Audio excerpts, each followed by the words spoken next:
Kw'izina rya Data n'irya Mwana n'irya Mutima Mweranda, amen.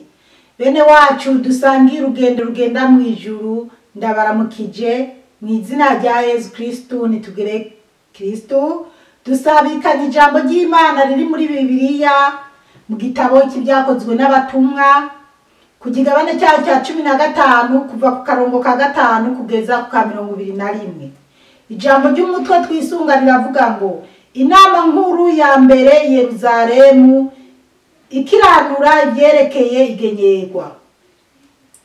Ariko abari bamaze kwemera bo mu mugwi w'abafarizayo barahaguruka bavuga bati, ni ngombwa kugenyera abanyamahanga no kubategeka gukurikiza itegeko rya Musa. Abatumwa n'abakurambere barakorana ngo bihweze neza ibyo bintu. Bamaze guharira cyane, Petero ava hasi ababwira ati, bene wacu murazi ko mu minsi ya mbere Imana yantoye muri mwebwe ngo mbwire abanyamahanga ijambo ry'inkuru nziza kugira ngo bashobore kwemera. Imana ibona imishaha yarabishingiye intahe mu kubaha Mutima Mweranda nka twebwe. Ntiyabasobanuye muri twebwe, yaratyoroye imitima yabo mu kubaha ukwemera. Igituma muri ko muragenza Imana ubu mu kubwira abigishwa ibyo batoshobora, ibyo natwebwe nyene n'abasokuru tutashoboye ni iki: turemeye ko ari kubw'ubwiza bw'Umukama Yezu tuzokira nkabo. Ishengero ryose rero rica riranuma bumviriza Baranaba na Pawulo bigana ukuntu Imana yabaciye ko ikagira ibimenyetso n'ibitangaro mu banyamahanga. Bamaze kunuma, Yakobo ababwira ati, yemwe bene wacu nimuvyumvirize. Simoni yatwiganiye ukuntu hambere Imana yagendeye amakungu ngo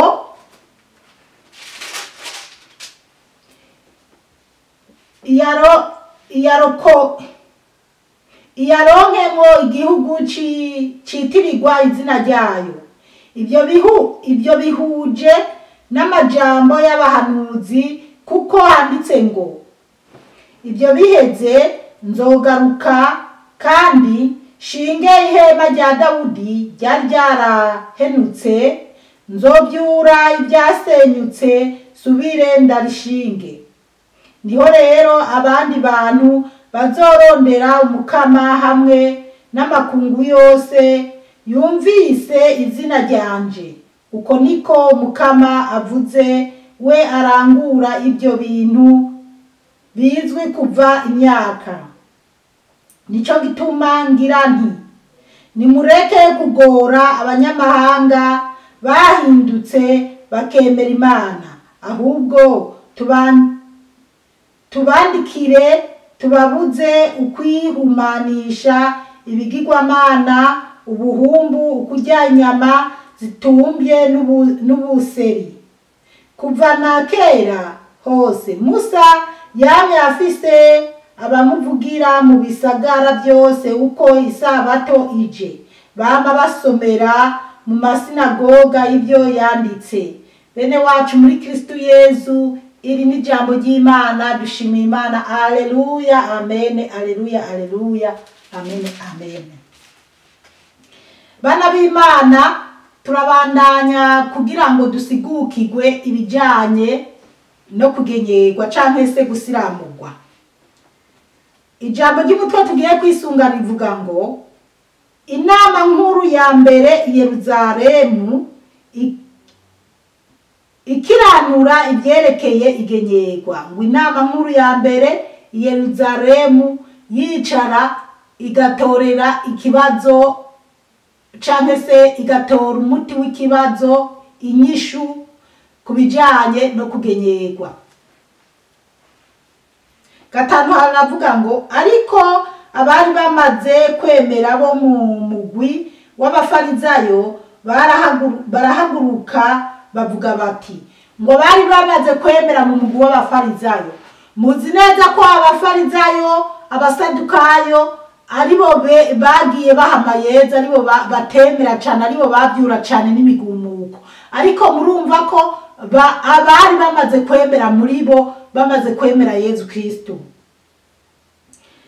Twumva ibyo bavuze, ni ngombwa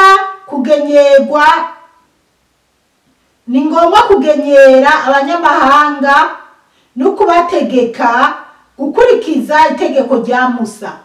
Abafarizayo bumva ko abanyamahanga ari ngombwa bakebwe, bongere bagendere ku mategeko ya Musa. Ariko bana b'Imana, ibyo ntibyari bikiri ngombwa rwose ko abantu bagendera ku mategeko ya Musa, kuko Yezu Kristo yari yamaze kuza, tukabona ibyo Yezu Kristo yipfuza ko tuzogenderako. Reka twumvirize ingene byakurikiranye. Gatandatu, abatumwa n'abakurambere barakorana ngo bihweze neza ibyo bintu. Abatumwa n'abakurambere baricara neza kugira bihweze neza ibyo bintu. Indwi, bamaze guharira cyane, Petero ava hasi ababwira ati, bariko baraharira cyane, Petero afata ijambo. Bene wacu, murazi ko mu minsi ya mbere Imana yantoye muri mwebwe ngo mbwire abanyamahanga ijambo ry'inkuru nziza kugira ngo bashobore kwemera.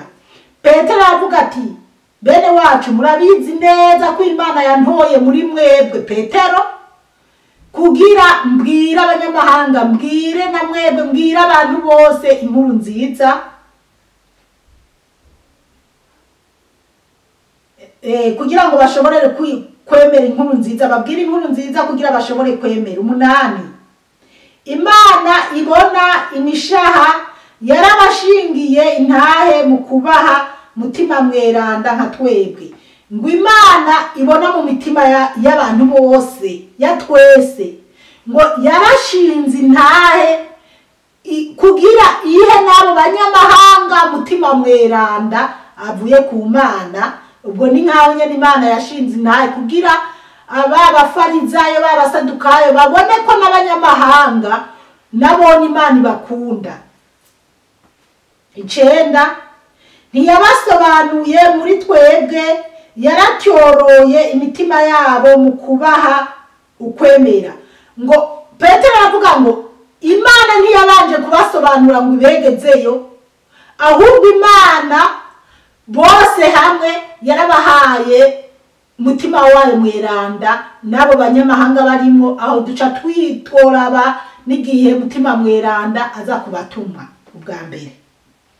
10, igituma muriko muragenza Imana ubu mu kubwiriza abigishwa ibyo batoshobora. Petero akababwira ati, mbega igituma mwebwe muriko muragerageza abigishwa ubwo abigishwa n'abanyeshuri, muriko muragerageza abanyeshuri ibyo batoshobora. Mbega mwebwe nimba muri abarimu, muriko muragerageza abanyeshuri ibyo batoshobora, ibyo natwebwe nyene n'abasokuru tutashoboye niki.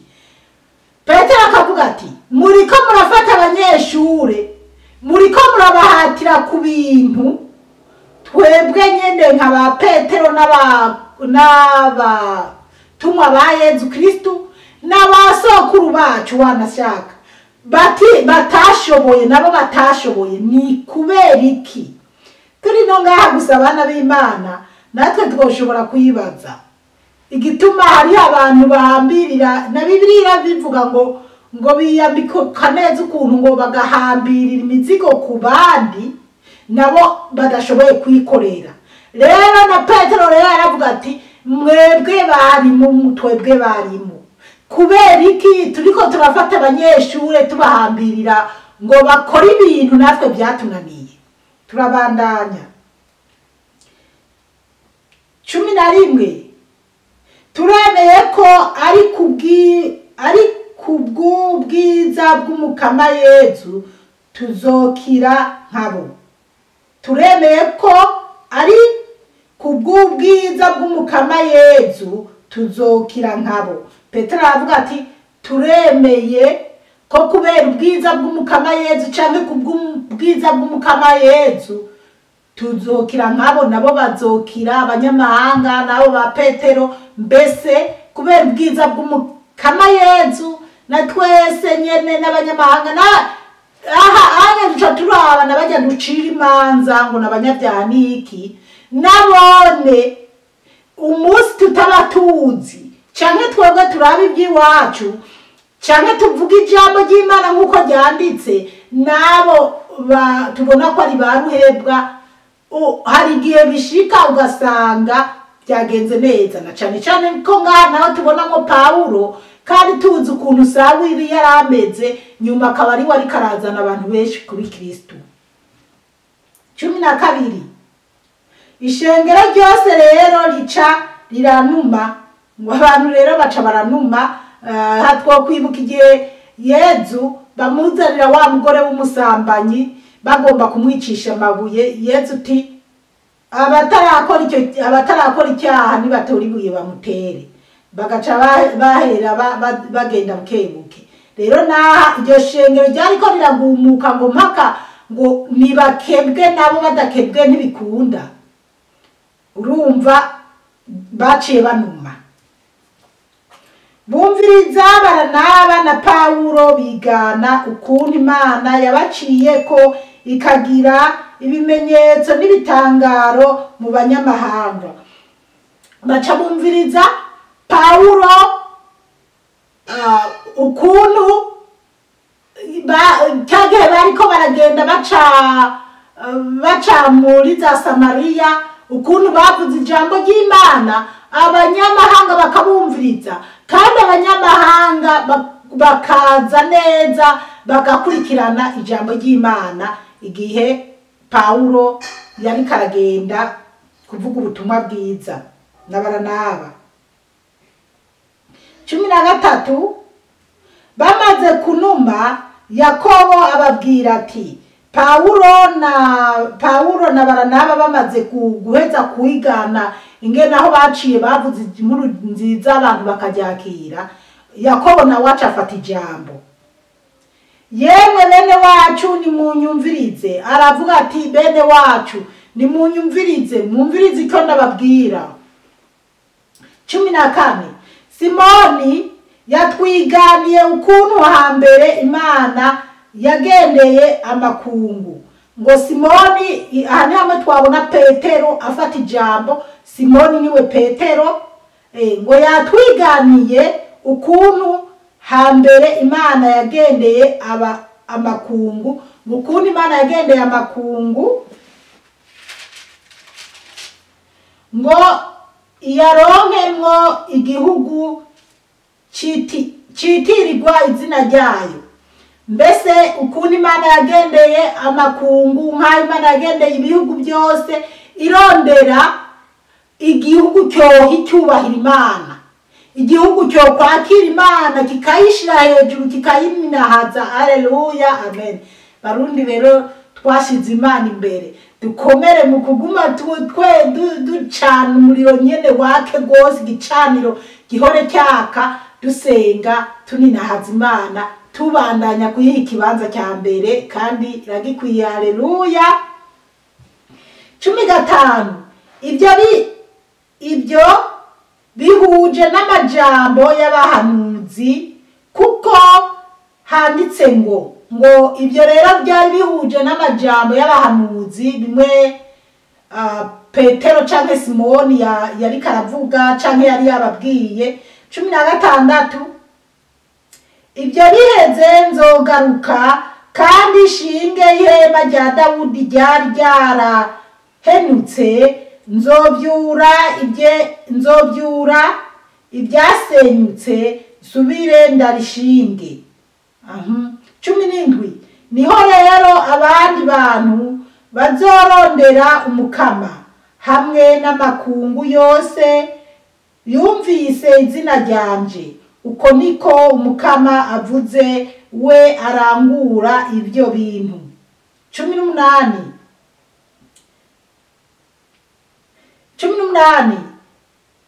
bizwi kuva imyaka, ibyo bizwi kuva imyaka.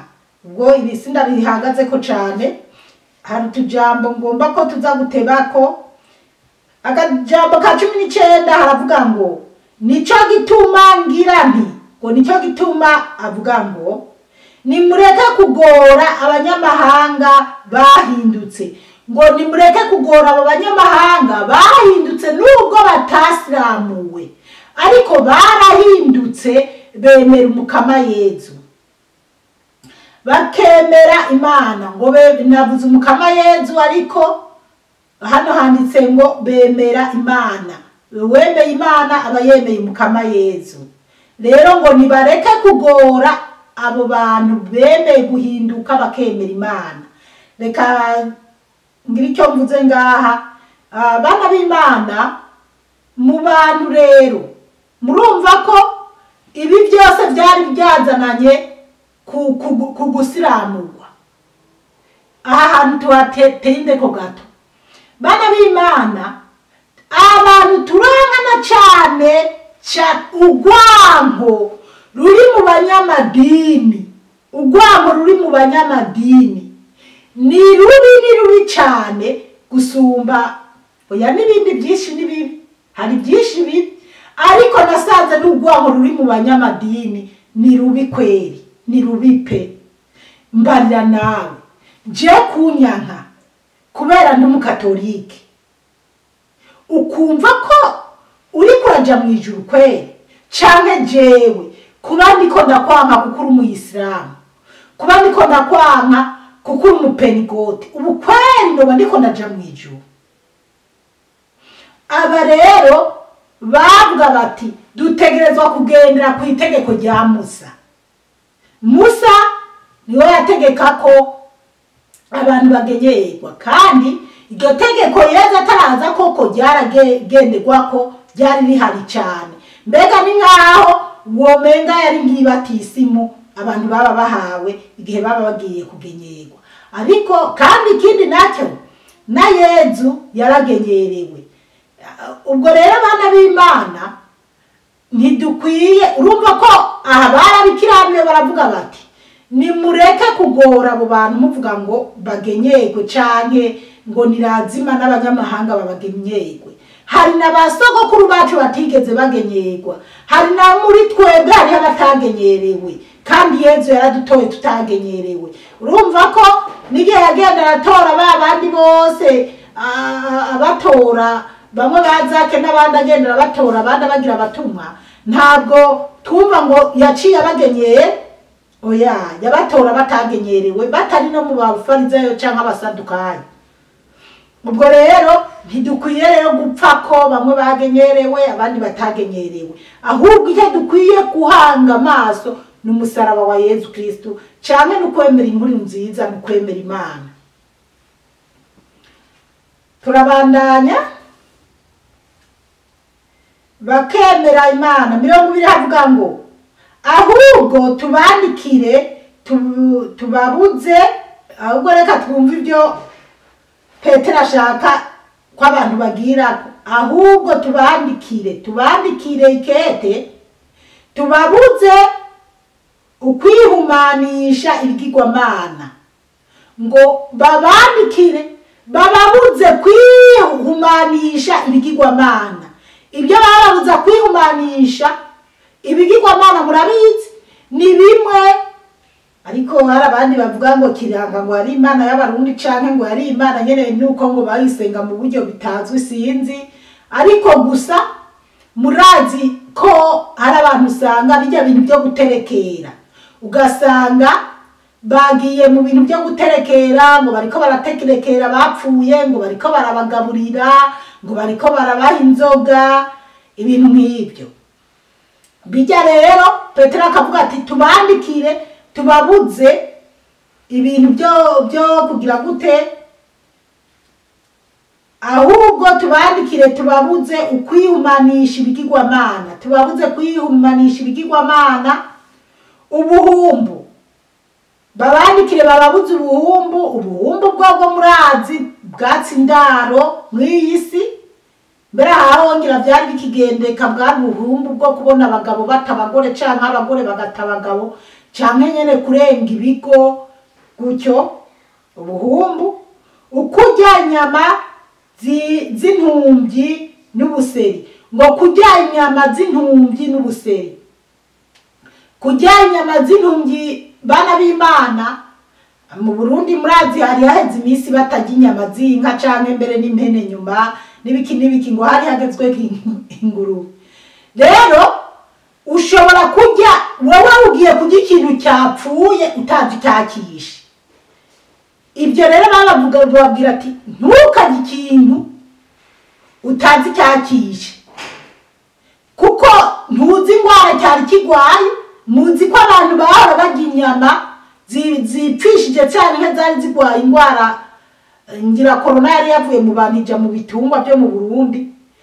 Uri kurarya icyo kintu, iyo ngwara cyari kigwaye ciyija muri wewe. Nabona benshi kuntu bagwara cyangwa kuntu bapfa. Rero ibyo rero Bibiliya irabitubuza ko kizira kurya ubuseri canke se kizira kurya ikintu cyapfuye atari icyo wibagiye canke atari cyabazwe mu mategeko.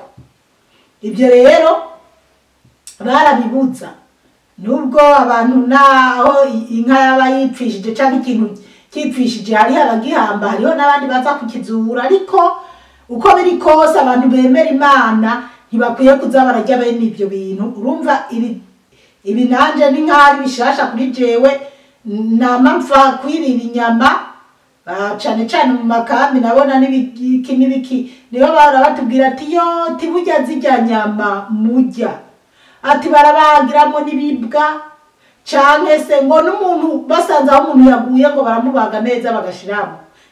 Hageze aho mvuga ati sinzosubira kuza ndarya inyama mbonye izo arizo zose. Eshwi basi ibintu nk'ibyo rero dukwiye kurya inyama zabazwe tuzi neza ko zapimwe canke nyene zabazwe, atari ibintu twahuye aho byapfiriye ngo dupfe gutora turye. 2:1 haravuga ngo kuva na kera hose Musa yamye afise abamuvugira mu bisagara byose. Ngo kuva na kera hose Musa yamye afise ngo abamuvugira mu bisagara byose. Uko nukuri urumva nyene abantu n'uyu munsi Musa turamwubaha, ariko rero mwumve ko ibyo kwa Musa byari bya kera Yezu yazanye bishasha. Kumbure hariho ibyo Yezu atahagaze ko tudakwiye kubandanya nabyo, mugabo dukwiye guhagarara kuri bishasha bya Yezu Kristo. Ariko kandi n'ibyo bya Musa ntihakagira uwo bitsitaza, kuko gusiramurwa tumenyereye cyane ko abayisilamu ari itegeko ko umusilamu wari we wese abyaye umwana mbere bo bagira imice. Niyo mpamvu bana b'Imana tudakwiye kuza turapingana mu madini.